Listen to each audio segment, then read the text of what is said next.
आज 116वा जनसेवकाचा जनसंवाद हा जनसंवादाचा उपक्रम या ठिकाणी पार पडला आणि नेहमीप्रमाणेच विविध विषयांचे लोक रहिवासी या ठिकाणी उपस्थित झाले। त्याच्यातल्या प्रामुख्याने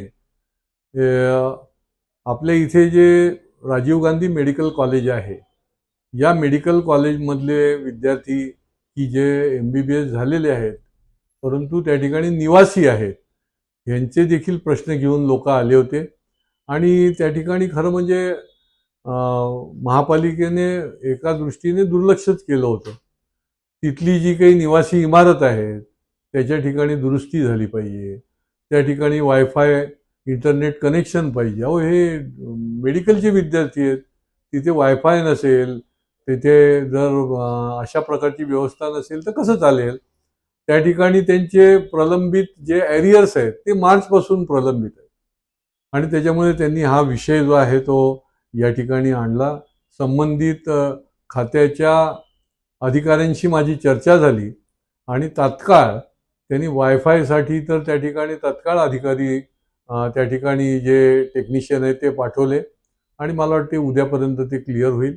त्या ठिकाणी इमारतीची जी काही दुरुस्ती करायची आहे त्याचंही काम आठवड्याभरात सुरू होईल आणि मुख्य म्हणजे यांचे जे एरियर्स आहेत, मार्चपासूनचे एरियर्स आहेत आणि ते देखील मोठे आहेत, कोणाला 80,000 85,000 मिळू शकणारे आहेत। ते पास देखील झाले, ठराव झालेला आहे, परंतु ही दप्तर दिरंगाई झालेली आहे। तर त्यांनी कबूल केलं मला फोन करून की 1 आठवड्याच्या आतमध्ये आम्ही हे एरियर्स जे आहेत ते त्यांच्या खात्यामध्ये निश्चितपणे जमा करू। क्लस्टर आणि SRAचे तर निरनिराळ्या भागातून लोक येत असतात। क्लस्टर SRAचा प्रकल्प जो आहे ते डॉक्टर बाबासाहेब आंबेडकर रोडला हे जे बुद्ध फुले नगर रहिवासी पुनर्वसनाचे काम आहे, हा जो क्षेत्र आहे, अहो यांचं 19 वर्ष SRA रखडलेलं आहे।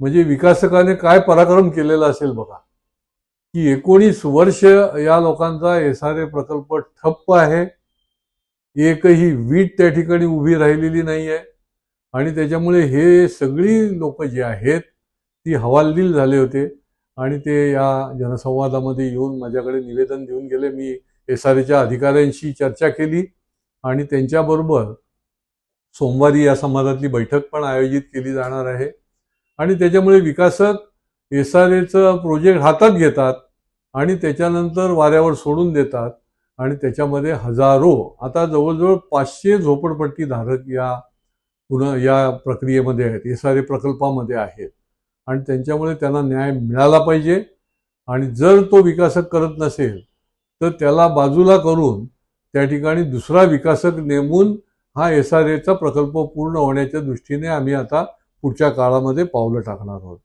आज काही वेळेला अनेक वर्ष त्या ठिकाणी आपण राहत असतो। आता कापूरबावडी भागामध्ये जवळजवळ 25-30 गाळेधारक आहेत की जे 50 वर्षापासून त्या ठिकाणी त्यांची दुकानं आस्थापना थाटून बसलेले आहेत, काही रहिवासी आहेत आणि त्यांना अचानक नोटीस दिली गेली की ही आदिवासी जमीन आहे आणि ही आम्ही या ठिकाणाहून खरीद करू, आम्ही या ठिकाणाहून पाडून टाकू। आता ही लोक जाणार कुठे? आणि त्याच्यामुळे अशा पद्धतीने काही लोक आदिवासी जमीन दाखवायची, आदिवासी व्यक्तीला पुढे करायचं आणि त्याच्या पाठीमागून बिल्डर लॉबी जी आहे, ही माफिया जी आहे, यांनी काम करायचं, असा पण धंदा या ठिकाणी चालू आहे। खरंच आदिवासी जमीन आहे का? खरंच आदिवासी माणसाचा हक्क आहे का?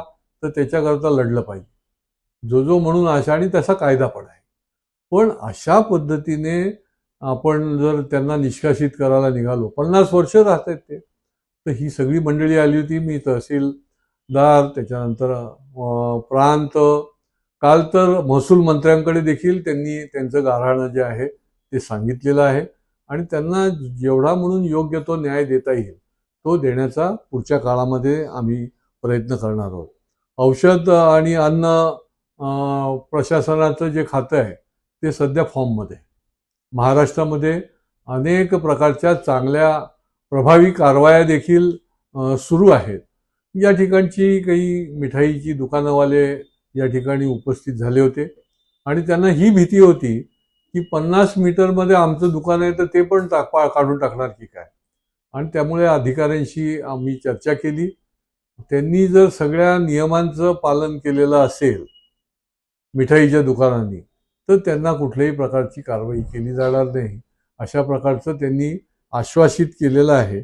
आणि त्याच्यामुळे ते देखील योग्य दिशेने त्यांना त्याचा फायदा होणार आहे. आज अजून एका सांस्कृतिक क्षेत्रातली देखील तरुण मुलं आली होती. मराठी चित्रपटांना अनेक वेळेला जो पाहिजे तो प्राईम स्लॉट मिळत नाही.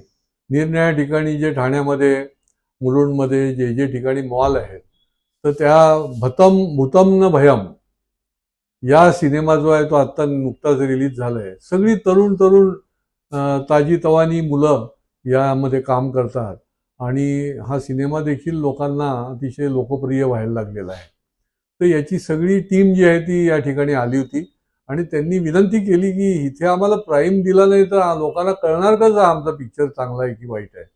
तुम्ही रात्रीचा कुठला तरी एखादा शो जर देत असाल तर योग्य होणार नाही. आणि म्हणून या शहरामध्ये मॉल्स आहेत तर त्या ठिकाणी विवियाना आणि अजून 2 मॉल्सनी मान्य केलेलं आहे की आम्ही त्यांना प्राईम टाईम देऊ. आणि उर्वरित मॉल्सला देखील मी माझी पत्र जी आहेत ती रवाना करतो आहे की जेणेकरून यांना प्रोत्साहन मिळालं पाहिजे. महाराष्ट्रामध्ये मराठी चित्रपट, मराठी कलाकार यांना देखील ताकद दिली पाहिजे आणि त्यांची कला जी आहे ती लोकांपर्यंत पोहोचण्याकरता त्यांना प्राईम टाईम देखील दिला गेला पाहिजे. आणि त्याच्यामुळे ही आमची आग्रही भूमिका आहे, पुढे देखील राहील आणि उर्वरित ठिकाणी देखील त्यांना ही वेळ निश्चितपणे दिली जाईल अशा प्रकारचा मला खात्री आहे. बाकी निरनिराळे छोटे विषय, मोठे विषय, रिक्षा स्टँडचा असेल, क्लस्टरच्या संबंधातला काही विषय असेल, पाण्याचा विषय असेल, असेही काही विषय जे आहेत किंवा आत्ता जी शासनाने फार क्रांतिकारी निर्णय जो कर्जमाफीचा घेतला तर त्याच्यामध्ये शेतकऱ्यांपर्यंत काही कर्जमाफी अजून पोचलेली नसेल तर तेही लोक जे आहेत ते या ठिकाणी दाखल झाले होते. त्यांनी त्यांचं गाऱ्हाणं सांगितलं आणि त्यांनाही ती कर्जमाफी जी आहे ती निश्चितपणे मिळणार आहे असेही विषय या ठिकाणी आले होते. आणि त्याच्यामुळे जनसेव हे व्यासपीठ आहे. या व्यासपीठावर अनेक रहिवाशांना या ठिकाणी या व्यासपीठावर येता येतं आणि त्यांचे प्रश्न जे आहेत, त्यांच्या समस्या ज्या आहेत, त्या छोट्या असोत मोठ्या असोत, त्या न्याय्य असतील त्या शेवटपर्यंत सोडवण्याचा मी आणि आमची टीम ही सातत्याने करत राहणार आहे.